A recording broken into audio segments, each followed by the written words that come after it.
Hey guys, this is Bruce. Long time no see. It's been a while since I did a live. I just had a lot of very personal stuff going on in my life. Really brutal stuff that I'm not going to talk about on this channel. Anyway, my name is, let me introduce myself. It's a new year, so I'm probably going to have a new audience. And if you're new to this channel, if you came here because you typed in cybersecurity or you found me for security compliance more than likely, or risk management framework or something like that. And my name is Bruce, and I've been doing cybersecurity since the year 2000. I started off in the military, and I've been doing it ever since. And that was in the year 2000. Yeah, so over 20 years now. So that's crazy when I think about it. Wow, it seems like it all went by really fast. I've done all capacity, all different at levels of cybersecurity, and I've also done just pure engineering, pure technical. I was a field technician for a while on help desk. I did many different fields. So what I like to do on this channel is give people a perspective of somebody who's on the inside, somebody who does this for a living, so that if you're trying to get into cybersecurity, if you're interested in talking about it, you have someone to talk about, an expert, somebody who's been doing this for a really long time, specifically in security compliance is what I mainly focus on. But if you found me, then let's talk about some cybersecurity and some security compliance here. Where can you find me? Let me show you guys where you can find me. I get a lot of questions about where are my courses, where can they contact me, stuff like that. So I just want to show you real quick where you can find me. I'm on LinkedIn. I've got a couple pages on LinkedIn if you have a job, or if you want, to just hook up with me or link up with me on LinkedIn. My LinkedIn profile, if you just type in let me show you my full path here. If you type in Bruce CISSP Risk Management Framework, that's where you'll find me, and I'll put the link in the description below if you're interested in linking up with me on LinkedIn. I also have a professional page for my business, and that's if you just type in ConvoCourses, you'll find my ConvoCourses page, so you can contact me there and link up with that page, and we can friend up and all that kind of stuff. Also, I'm on all social media. I'm on Instagram. If you like more short form content, I've got Instagram posts. I'm on TikTok, tons of TikTok. The great thing about TikTok is if you actually ask me a question, I'll do a quick video response that's like a minute long or 3 minutes long or whatever. So go ahead and hook up with me on TikTok if you're interested in contacting me there. I'm also on Tumblr. I don't know if you guys remember Tumblr, but I'm on there as well. Here's Tumblr right here. I've got tons of content on here. I've got 8,000 followers or something on Tumblr. It's too bad it's not a big page anymore. But I've also got a website. If you type in ConvoCourses, you'll find me on the blog.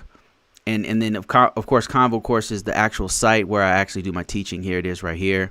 And I've got tons of content where I talk about risk management framework, information system security officer work, and I'm going to be putting a lot more content out there. So go ahead and check that out. And I think that's about it. If you want to find me in any of these places, that's where I'm at. And then, of course, YouTube is probably where I'm most active when I'm actually on social media, probably mostly on YouTube or on TikTok, those two. All right, so let me see here. I've got somebody asked me a question on TikTok. Speaking of Instagram, let's talk about Instagram.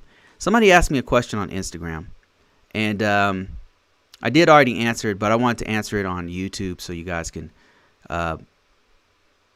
get in on this question here. So she asked me, as I watch your videos on YouTube, so understanding straight to the point, and I'm new to the cybersecurity world. Do you, by any chance, teach courses, or you just do YouTube videos? If you done, okay, if you can help me out, kindly let me know. Okay, so yes, I do have courses, and those are they're deeper dives. You can all get a lot of this stuff for free on Instagram, on Instagram, on YouTube, on TikTok. A lot of it's free. But if you want a deep dive, if you want downloadables, if you want a much more comprehensive explanation of cybersecurity, specifically as an information system security officer, or you're doing security compliance type stuff, then you definitely want to start off with you want to go ahead and check out the courses. The courses go way deeper into this. So to answer your question on Instagram, yes, I do have courses, and it's at ConvoCourses.com. Go ahead and check them out. A lot, and also some of it's free. Like you can sign up, and a lot of it's actually free, and then you can just get a newsletter and any kind of free stuff that I put out there. You go ahead and check out. Go to the site, and there's tons of stuff that you can download for free and all that kind of stuff. So go ahead and check that out. Let me see. I had another question here. I get a lot of questions about getting into cybersecurity, and people ask me like questions like, if I have this amount of experience, can I get into network engineering? If I have this certification, can I get into security compliance work? If I have how much time do I need, and all that kind of stuff? What I would like to say is the very first step, and this is something I learned very early on, the very first step to getting in is to believe it's possible. I know it sounds, corny or woo or whatever, but it's the truth. Like the very first step is to believe it's possible. And coming from like when I was in the military, I did physical security. I was a security guard. I was an enhanced security. I was a weapons specialist. I knew like 4 or 5 different weapons. I didn't know anything about computers at all. But I was so interested and fascinated so it was pretty new. All this stuff was really new, So it was right, at the cutting edge of like the PC revolution. Like it had hit its peak. Like people were buying computers and in their houses and stuff like that. There was no laptops were super expensive. They had them, but they were like super heavy. They were super heavy, and they were very, very expensive and not very, very good. But I was obsessed with computers, and the very first step for me was to believe it was possible to get into information technology. The very first step that you have to make is to believe it's possible. And that goes for pretty much anything in life. But if you're going for a specific position, if you want to be a manager, if you want to make 100, like a lot of people want to make 6 figures, it's like a goal for a lot of people. People are wanting more in their life. The very first step that you have to take in your career, in your life, in any aspect of your life is to believe that it's actually possible to go to that next level. Once you believe it, once you're mentally, you can accept it, right? It's not enough to just say it. Like you have to realize that it is possible for you to do this. It's probable, not just possible. It is highly probable that you can do this if you go for it. You can do this. That's the very first step. Once you know that you can do it, you'll start to take the steps to actually do things like go for a certification, or do things like sign up for a class, or go ask that neighbor geek or your brother who's a geek or whatever to get into it. You'll start to ask those questions and start to actually, maybe you even get a computer and take it apart and put it back together to figure it out for yourself. You got it. But the very first step is mentally, like you have to actually believe that it's possible. Once you believe it's possible, it opens up so many other doors for you. So I hope that, man, I hope somebody out there is listening to me, because I really needed that talk when I was sitting on the flight line in the Air Force protecting, a F-16, wanting to do computers. Right? I had a M16 rifle walking around a plane, and I was wanting to do computers, and I was just thinking to myself, man, how can I get from here to there? You got the very first thing is you got to believe that it's possible. And that's with all aspects of your life, whether it's a position that you want, whether it's more money, whether it's a promotion, whatever, like a company you want to work for, or your own business, or whatever it is. First step is you got to believe that it's possible, and then you'll start to implement it. Okay, let me see. There was another question I had. I wanted to talk about the differences between risk acceptance and risk and plan of action and milestone real quick. Let me show you first of all. Okay. All right. So what you're looking at here is what we call a risk response. A risk response is how is the organization going to deal with threats? How are they going to deal with risks? How are they going to deal with vulnerabilities in their environment? How are they actually going to respond to a vulnerability. A specific vulnerability would be like, I don't know, the iOS on the routers is out of date, and they have to fix it, but they know it's gonna cost X amount of dollars because as soon as they update the iOS, some other system is not compatible with that new version of iOS, and it'll break their business, so they have to wait, right? So how are they going to respond to that? Or say you got to go from Windows 10 to Windows 11, right? How are you going to respond? What is our response to this new vulnerability that's going to introduce new possible threats? So you can avoid risks, you can mitigate or fix the risks, you can accept the risk, or you can transfer the risk, right? Those are some of the things that you can do. So two of the big risk responses that organizations use when they can't actually mitigate it, when they can't actually when they can't actually put the patches on the system, for example, or upgrade the operating system. When they can't do that, when they can't mitigate or remediate the problem to reduce the impact of the risk, one thing they can do is to document that process. And so in security compliance, that's one of the main things we do. We don't just mitigate. We don't just, we have to have another answer, because sometimes you can't actually put the patches on immediately. Sometimes it's going to take some time.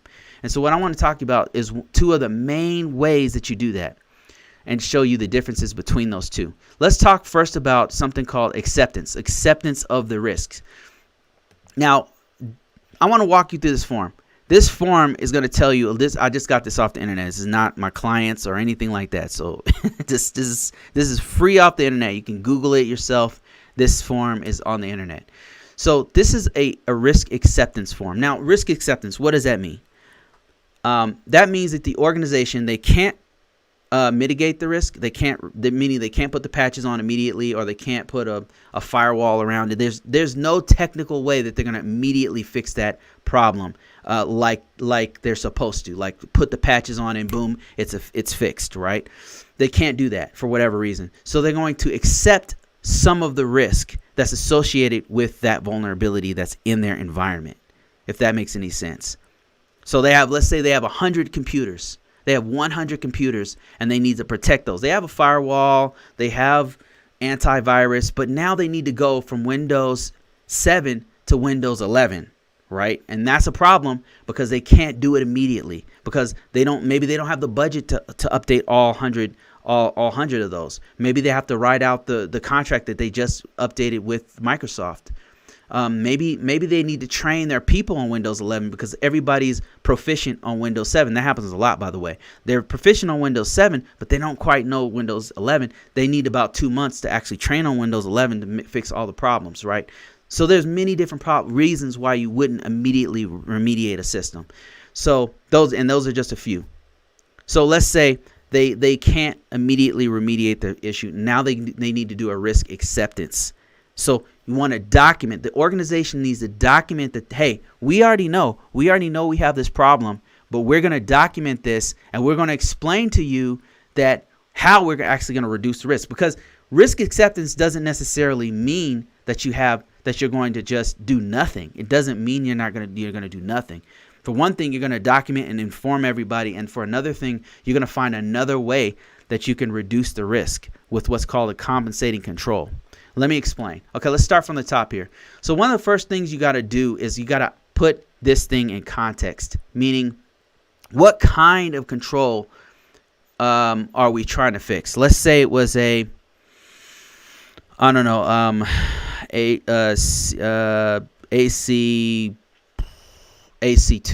AC2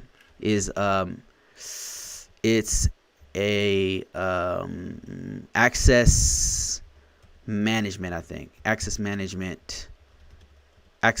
So the organization can't do, let's say they have some issue whenever a new person comes in, they have an issue giving them access to certain systems, and they have to fix this problem. So access management, and let's say access management is an issue, and let's say that they can't do multi-factor authentication immediately. Somebody comes in, it just takes extra steps to do multi-factor authentication, so it's going to take longer to do it. So that's oh my gosh, I can't remember off the top of my head. It's like AC. Help me out if somebody knows this. I can't remember which actual control is. You would put the associated control with that. It's either an IA control and it's another AC control, but I can't remember off the top of my head. So they need multi-factor authentication, but they can't do it immediately. But there's other things that they can do rather than multi-factor authentication. But we'll step you through that. So then another thing you want to do, besides putting context on this, is define it. Like, this is where you get a little technical. This is where this is how I normally, the way I word this is I make it so that the managers can read it. Right, so it's kind of high level. It just briefly describes what's going on, and then it gets into a little bit of technical, right? And for the technical, I'll reach back to my technical team. I'll reach back if I don't know the answers off the top of my head. I'll reach back to my system administrators and I'll say, hey, could you give me some description on what's actually going on? Why can't we put multi-factor authentication on the system? Why can't we have multi-factor? And they might come back and say, well, no, multi-factor authentication is there. However, when new guys come in, it's going to take us another 3 weeks to get them a multi-factor authentication card. Maybe they need a CAT card or something. So let's just describe that. Let's say this is what you would do for the description of the deficiency. You'd say this. You name the system.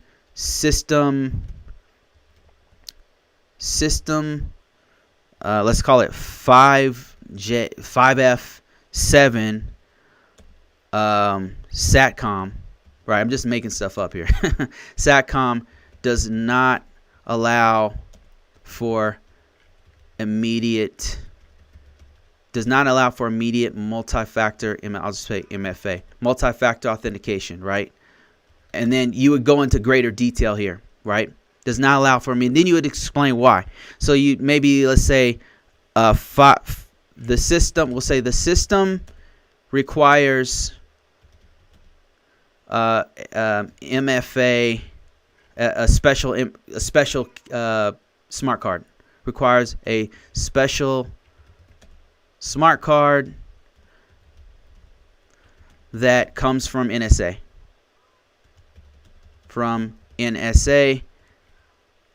This, and then we explain this process takes several weeks to do. And then maybe you would describe the system. You'd say that the MFA is a biometric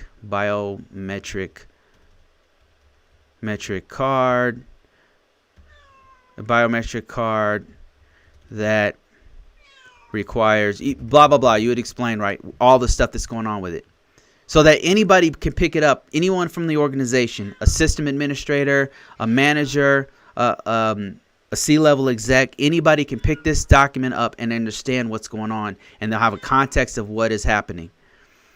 Okay, so now we have the description. Now let's justify it. Why? Now we have to explain why this risk has to be accepted. And we'll just explain why. The organization requires all new hires to have immediate access to the 5F7 system. This is where we're describing the impact. Like, we're talking about why is it important for this? Why do we have to continue to operate even if we know that this risk is there? That's what we're explaining. We are explaining what is happening. Now we're explaining why do we need this? And maybe we even go further and say, what's the impact if we don't allow these new users to get on the system? And we'll say, this is a mission essential function. I'm using a bunch of military buzzwords, right? So if I was talking to a manufacturing organization, I'd say it was a business essential function, right? But military, you're talking about mission, right? When you're talking federal, it's usually mission oriented, but so that you just want to use the proper terminology. This is a mission essential function that is required for SATCOM ops. I don't know. SATCOM operations. And here's the thing. If you, as the information system security officer, as a cybersecurity officer, one thing that took me a while to know, right, is that you don't have to know everything. You're a jack of all trades and a master of none. And what that means is you need to reach out. You need to swallow your pride. And if you don't understand something, if you don't know what SATCOMs is, you need to go talk to somebody who knows. If you don't know what the 5F7 system does or the technical stuff around it, you need to go ask the system administrators who know. You're not hired to know everything, right? You're hired to interpret. Your main job is to interpret the security controls and make sure that the organization is in line with the security controls, and make sure that the security controls are effectively in place. That is your main job.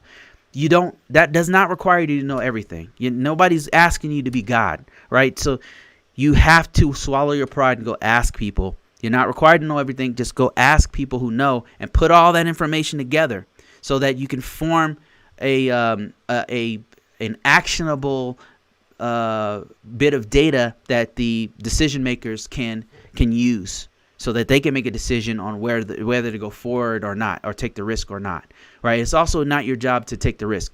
You don't need to know everything, okay? You don't have to know every system administrator's job, and you don't need to take all the risk, right? The risk is distributed. The risk, if anything, the main person who takes the risk is the person at the top, the AO, right? The authorizing authority is a person who's going to sign off on all that risk. You're not supposed to take all that risk. I used to get so stressed out because I would take on the risk. Like emotionally, I would take on the risk. I would think, okay, we got to get this done. We got to get this done. But no, that's not, look, you're there. You're like a reporter. You're just telling people what's going on. You're interpreting the rules. And if this organization decides not to implement this thing or not to put compensating controls in place, that is on them. Okay. You've done your job. You've wrote the form and told them what's going on and informed them, hey, this is the rules that we're supposed to do per this or that policy.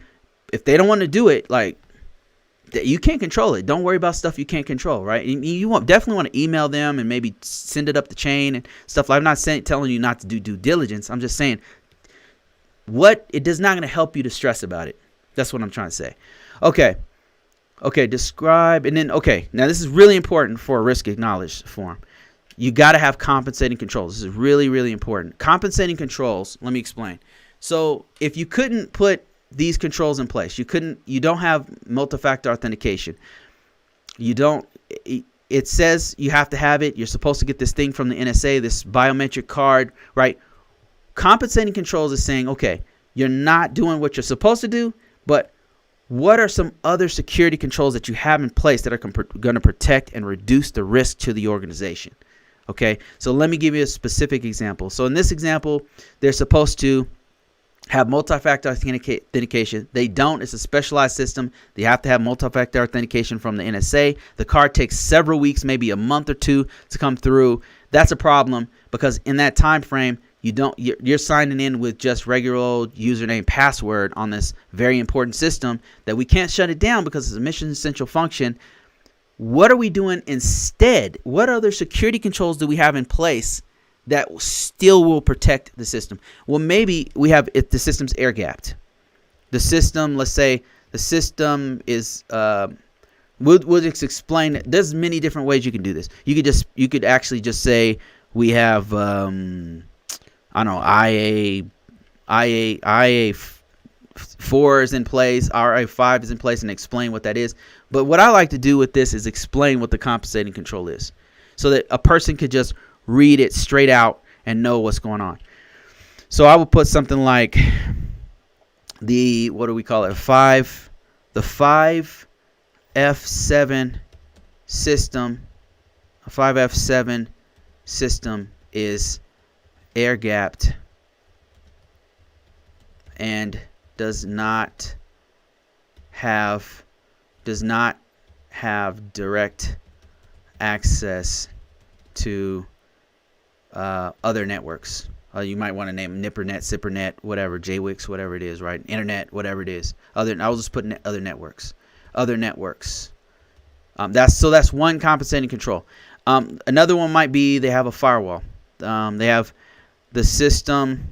The system has a host-based firewall in place.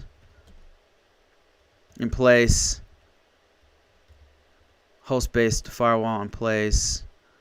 Firewall installed. And maybe they have some kind of data loss prevention feature. Data loss prevention software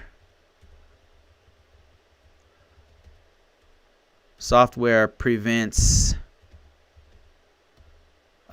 important data from being taken off the system. So you're just explaining all of the security features that are already on the system, right? All those things that, yes, we don't have multi-factor authentication. However, here's the things that we're doing. And another thing, and things that are directly relevant to signing into a system might be all personnel are vetted. All personnel with direct access are investigated via SSBI. I don't know. So you would just name all the things that this system has in place, that even if something had happened, like the system's air gap, it has no connection, so somebody can't hack it off. They have to be right there at the system to hack the system. And then another thing is the system is it's not connected to any direct network. It's air gap. It has host space, so you can steal information off of it. Certain files are protected because of data loss prevention. You have all of these different things. The system's monitored. Maybe you have AU5 is turned on, so all the auditing is tracking every person who logs in. You would name all of these different controls that are in place in lieu of the ones that you don't have. That's a compensating control. Very important. So you're telling the organization, yes, there's risk. However, it's reduced risk because of this. You have any additional remarks? Like maybe it's in a hospital. You might want to put some stuff about HIPAA in there, or maybe it's connected to a PCI system. You might want to put some stuff in there about PCI. Any kind of additional remarks that you have, you would put those in there. This form right here goes forward. It's not just vetted by you. Okay, you do it. It goes to a system owner, the person who's primarily responsible for the system and making sure it works properly. It's going to go to your manager, the information system security manager. It's going to go to from there, CIO, the office of the CIO. They're going to look at it. They're going to make sure everything's good. And a lot of times it bounces back and forth. You'll fill it out, and then the system owner will be like, this is misspelled. What about this? What about that? You'd go back and fix it. You send it up. Your manager will see it. He says it's good to go. It goes to the CIO's office. They look at it and they say, okay, well, this is good, but are there any other compensating controls? Could you add those? And then you add those. All these people sign off on it.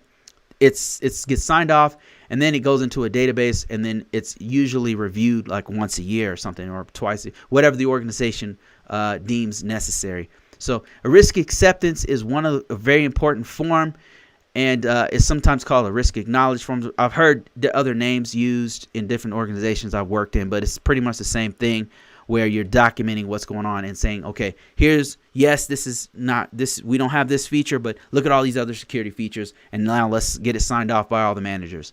So that's what that is.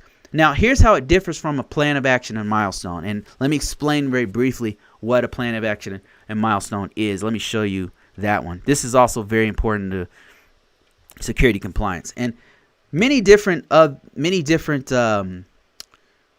frameworks, whether it's ISO 27001, PCI compliance, whether it's Sarbanes-Oxley, they all have some form of security risk acceptance or risk acknowledge, or some form of plan of action and milestone. So plan of action and milestone is a bit different. So plan of action and milestones is saying, okay, we couldn't mitigate it right now. However, in the future, here's what our plan is to actually fix it. Thus the name, plan of action.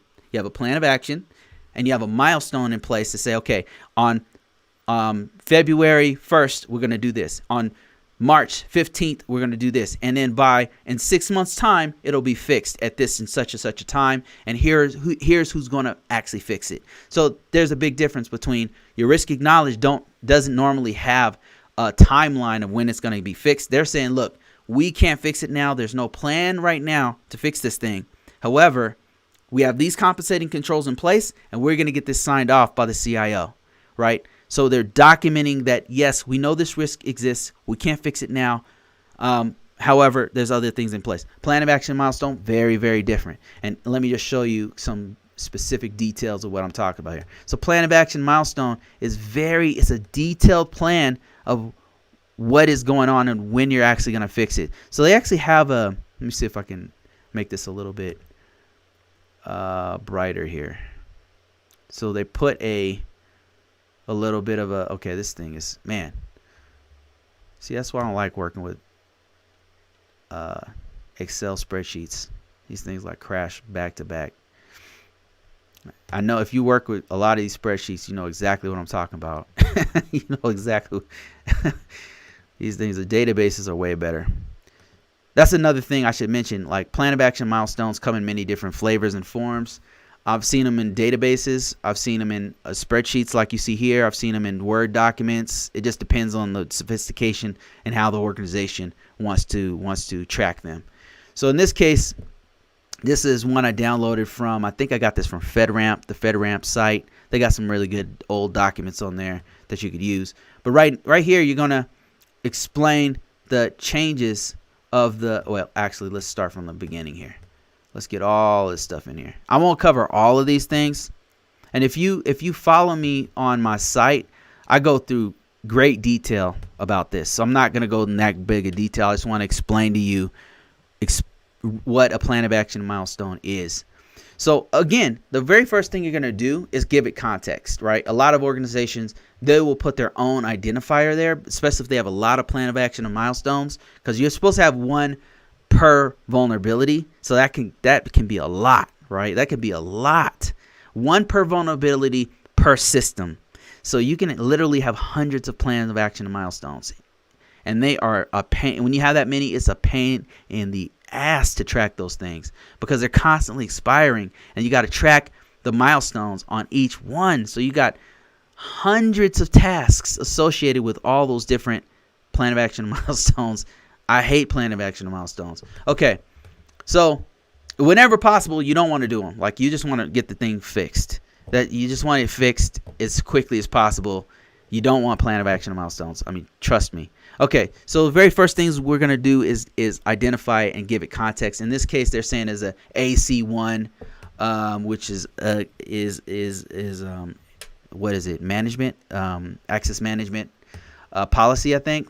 And then you're gonna describe what's going on, what's the problem, just like what we did with the risk acknowledge, the justification, what's going on, description. How did we find it? Right? Did we find it via a scanner? Did we find it via an annual test? How did we do it? Did we find it in an assessment, in an IG report? How did we find it? You would identify that here. And then this one, they just put a scanner, a Nessus. And then the plugin identifier of the if applicable, because if you found it via an IG assessment where people were interviewing people, then obviously you wouldn't have the Nessus plugin number there. Then you've got asset identifier. This is just more information about identifying the asset itself, whether it's an IP address or a host-based DNS number or whatever it is. Who is the person responsible for actually tracking this thing and fixing it and implementing the task? You would put that in there.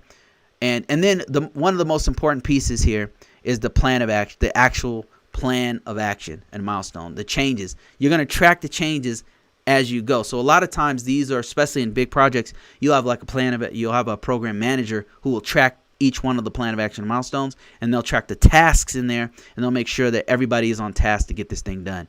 So those are the big differences between a risk acknowledge and a plan of action and milestone. And those are the reasons why you would have those. And I hope that was helpful. And what I'm going to do now is kind of turn it over to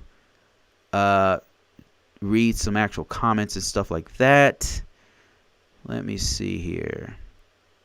Got a couple people who are watching me. Appreciate you guys. Happy New Year, by the way. Navi says Happy New Year. Hey, Bruce, what are your plans for 2022? That's a great question. That's a great question for its own video. What are your 2022 New Year's resolutions? What are your network or your cybersecurity resolutions? What are you guys'? Mine is to have a better time management, because I've been pretty bad with time management. I've got all these tasks I have to do throughout a week or a month, and I've just been kind of slipping. And I just, my time management has not been as good as I would like it to be. So this year, I would like to really focus on that intensely and get more things done, work more efficiently, get more stuff done.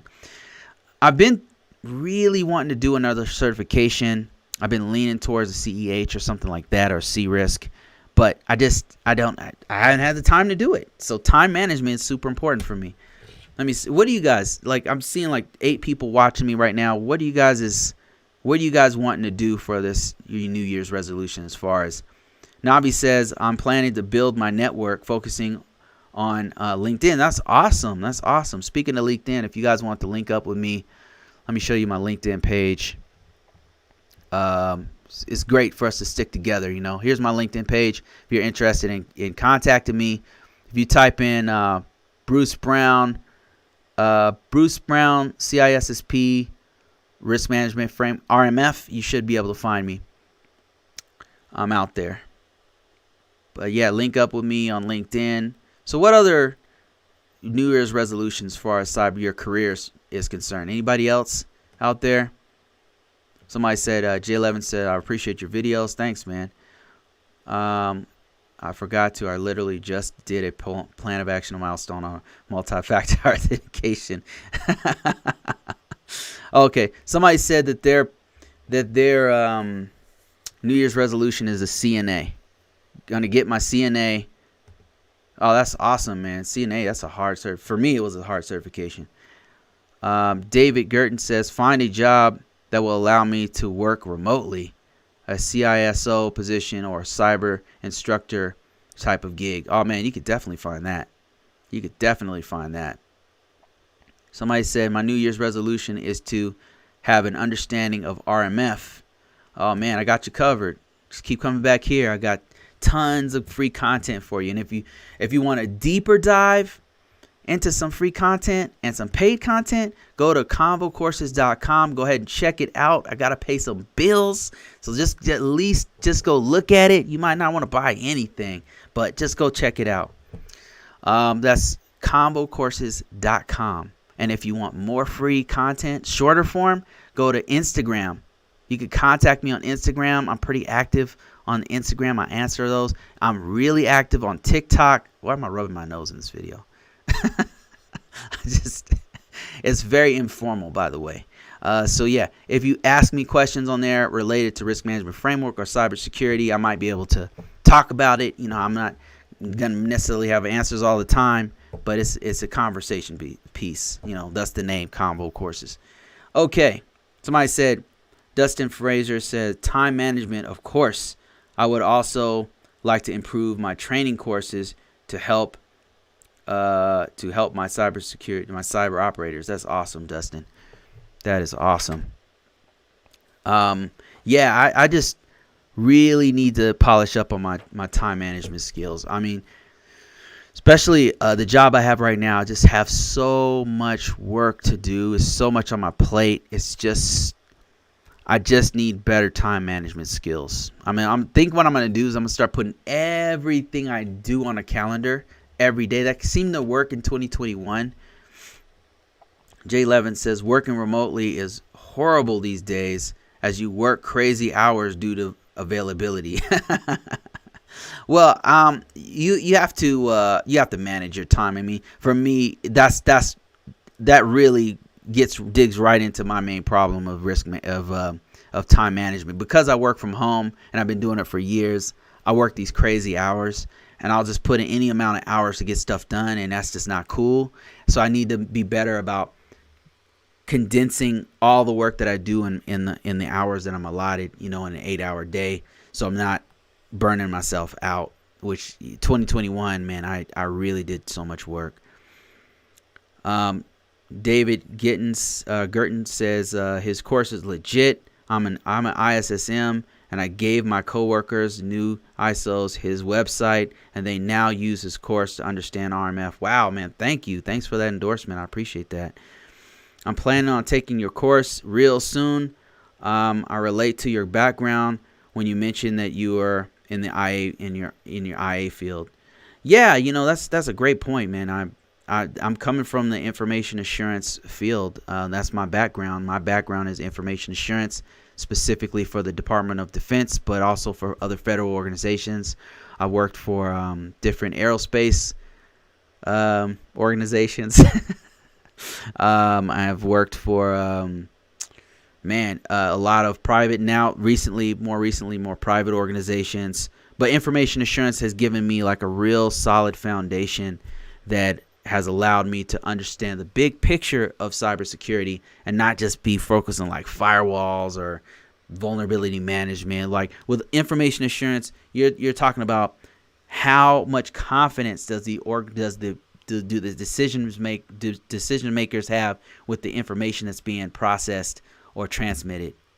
How much assurance do they have? How much confidence do they have in their system's ability to perform the missions securely? So that's information assurance. That background gave me this huge view of an organization. So I always see an organization from that view. And if you have that background, it's so valuable, to organizations. Is there a way I can reach out? I would really appreciate your mentorship. I get this question a lot about mentorship. I just don't have the time to do it. The best I can do is these lives. This is really the best time to ask me questions. The best time, if it's more personal questions, you can email me. I'll put my email in the description below in this live. But I just don't have the time. Like what I do for a living is I'm a consultant for a large organization. And they use up all my time. They use up all my time, and any extra time I do here is either off when I'm off work or on the weekends. And I do put out content constantly, but that's because I've got a whole team of people who are doing that. They schedule those things to come out. Like that's not me like hitting the button and doing that stuff every day. It's like we have pre-recorded that stuff and then we put it out so that it trickles out every day. So I just don't have time to do mentorship. I wish I did. If I could scale back my work a little bit, or maybe I'll switch jobs so I don't not work as many hours, then I would love to do mentorship. I would really love to do mentorship. And I'm still thinking about it, to be honest with you. So it's something on my to-do list. It's something that I've been thinking about doing for the future, for the near future, but I don't currently do it. I'm in aerospace right now, and my second job was an information system security manager for aerospace, primarily classified environments, air-gapped, and standalone machines. Definitely different risk management framework process than, say, Navy or Air Force. Wow. So, yeah, Mr. Gertens, I know exactly what you're talking about. I've done that, exactly what you're talking about. I've done exactly what you're talking about. I'm very familiar with that world of air-gapped systems, weapon systems that are tucked away somewhere in a freaking skiff with no windows. I know exactly what you're talking about. Let me see. Alani says, just reaching out on LinkedIn. Yeah, hit me up on LinkedIn. If you guys are, we should keep in contact, you guys. You never know when different opportunities come. I might have some opportunities. I might need an opportunity. You never know. So let's stay connected, I am on LinkedIn. If you wanna find me, just hit me up on LinkedIn. I'll definitely get back to you.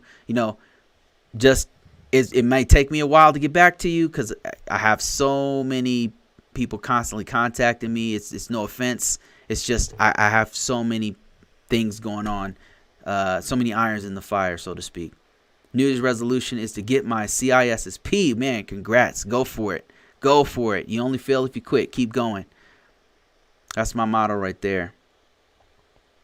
So let me see if I have any other questions here. There's no other No other questions, man. I really appreciate everybody jumping on this live.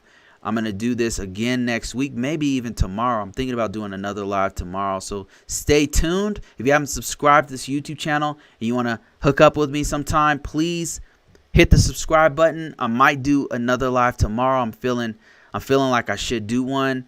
So hit me up. It's a brand new year, so let's get it started. Let's get this career going. Let's make that money.